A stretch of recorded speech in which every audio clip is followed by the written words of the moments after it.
どうも、おはこんばんちは、えそらです。今回の内容の流れです。ということで、ぶっかけと潮吹きのやり方解説です。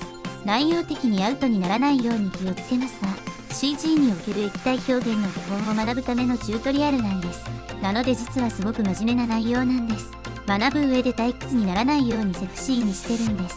今までもこういった動画を何本かアップしてきましたが、今後はこの手の動画をセクシーチュートリアルと銘打ってアップしていこうと思ったり思わなかったり、とにかく本当は真面目な動画なのでそこのところよろしくです。やり方としては、パーティクルとメタボールという機能を使って表現していこうと思います。それでは行きましょう。まずはぶっかけと潮吹きにふさわしいポーズをとります。ここはもはや好みでしかないのですが、作業文字ページに欠かせない工程となっています。こんな感じのポーズでいこうと思います。今回私はビキニを着用していますが、皆様が作業する際は裸で想定していただければ良いと思います。ビキニパンツ越しに潮吹きしてしまうことになりますが、そこは致し方なしということで見ていただけると助かります。次に液体を発生させる準備をします。棒状のものとか形状を用意してもいいですが、今回はただの平面にします。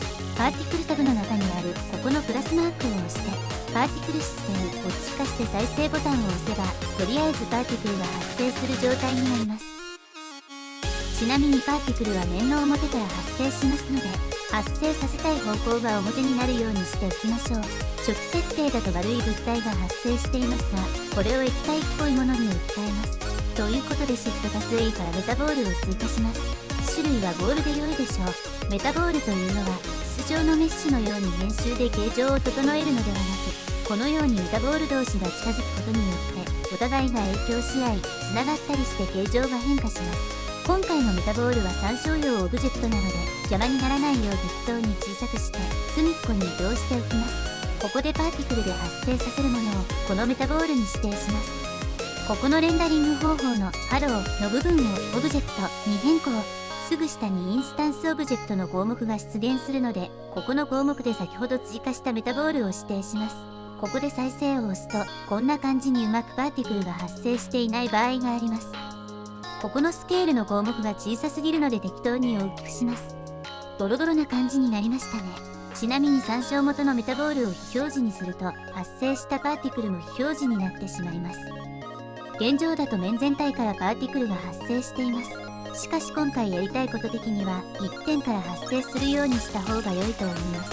平面を選択して編集モードに入り、全選択した状態で右クリックから適度に再分解します。するとこんな感じに分割されるので、中央の1点を選択した状態で頂点グループを追加して割り当てでウェイトを設定します。パーティクルタブの頂点グループの中にある密度の項目に先ほど設定した頂点グループを設定します。これで液体発生の下準備完了です。ぶっかけたい位置に平面を移動しましょう。今回はお腹付近を狙います。体の方には物理演算タブからコリジョンを追加します。今回は粘度の高い液体想定なので、付着度10と減衰、摩擦をともに1とマックスの値にします。複数のコリジョンを設定している場合、パーティクルはその全てに対して衝突計算をします。衝突計算するコリジョンを限定したい場合は、そのコリジョンを1つのコレクションにまとめて、パーティクルタブの物理演算の中にある衝突の項目でコリジョンコレクションを指定しましょう。ここで一旦ぶっかけてみましょう。全然ぶっかけてる感じではないので、各種項目を設定していきます。まず一度ピに当たるキーフレームを打ちます。例えば100フレーム目に寿命1と速度0として、それぞれキーフレームを打ちます。次に101フレーム目に寿命200と速度10としてキーフレームを打ちます。各パーティクルが発生してから寿命に設定したフレーム数経過すると消滅します。なので作成する動画の長さに応じて設定します。速度もお好みになりますが、ここでは10で統一していきます。そして103フレーム目に再度寿命1と速度0としてキーフレームを打ちます。ここで一旦開始フレームを100、終了フレームを103にします。これは3フレームかけて一度きする想定ということですね。この状態でパーティクルタブから発生の数、速度のランダム化、レンダーのスケールのランダム化、メタボールのデータタブから解像度をお好みで調整します。私は今回こんな感じで各種数値を設定しました。一時で結構な量が出てる気がしますが、まあ良いでしょう。今回はこれを3時する設定にしていきます。まず T フレームをこんな感じに複製します。複製だと2時目、3時目も同じ調子になります。こだわる場合は発射ごとに T フレーム間隔変えたり、速度を変えたりしましょう。発射が終わった後の余韻を何フレーム目まで計算するかを決めましょう。今回は発射開始の開始フレームを100、余韻終了の終了フレームを400とします。総フレーム数を3から300の100倍に増やしたので、発生の数を100倍にします。これでいい感じに発射できてるかと思いますが、着弾後に流れすぎて良くない場合があると思います。最初にコリジョン側ですでにマックスまで流れにくくしています。なのでパーティクル側のフィールドの重みで重力の値を今回は 0.1 とします。これで重力の影響が減っていい感じのだれ具合になりました。次に潮吹きの設定をしますが、基本的には先ほどまでの内容と同じ要領です。ぶっかけ用に作成した平面をコピーで持ってきても OK です。ただ、参照しているメタボールが同じものだと、表示などの管理が共通になってしまいます。メタボールも平面と同じようにコピーしておきましょう。しかしこのようにコピーするとオブジェクトファミリーが同じになります。要するに同じものと定義されているようなものですね。液体などの表現に使われるのですから、当然といえば当然ですね。このオブジェクトファミリーの関連付けは、同一名称の連番になっていることが条件です。なのでメタボールの名前をそれぞれ変更しましょう。ここでパーティクルの設定も少し調整します。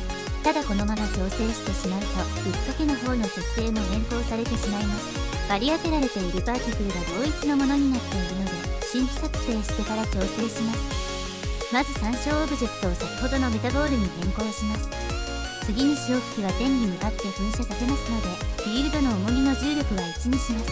床もないのでコリジョンの設定もなしになります。衝突物の指定を空欄にすると、全てのコリジョンに反応してしまいます。なので衝突がない場合は、コリジョン設定していない適当なコレクションを選択しておきましょう。これで噴射も完成ですが、せっかくなのでこちらにはマテリアルを設定します。ぶっかけの方はマテリアルなしの真っ白でも雰囲気出てましたが、こちらはそうはいきませんね。潮吹き用のメタボールに水っぽい感じのマテリアルを設定します。プラス BSDF と10日 BSDF をミックスしただけの簡単なもので良いでしょう。いいやん。ぶっかけと潮吹きを表現してみましたがどうでしたでしょうか。各種数値やマテリアルの質感、それにキーフレームなど各自お好みでこだわり抜きましょう。今回紹介していない項目も表現の幅を広げるために触ってみるのも良いでしょう。ところで、実はレンダリングに苦戦していたところがありました。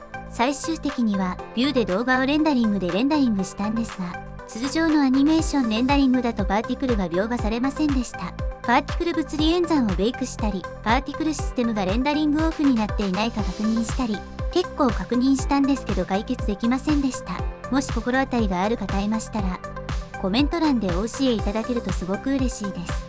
それはさておき、今回のパーティクルやメタボールの方法はいろいろな表現に応用できたりすると思うので、普通に押さえときたい内容でもありますね。今回の動画はいかがだったでしょうか。少しでもお役に立つことができていれば光栄です。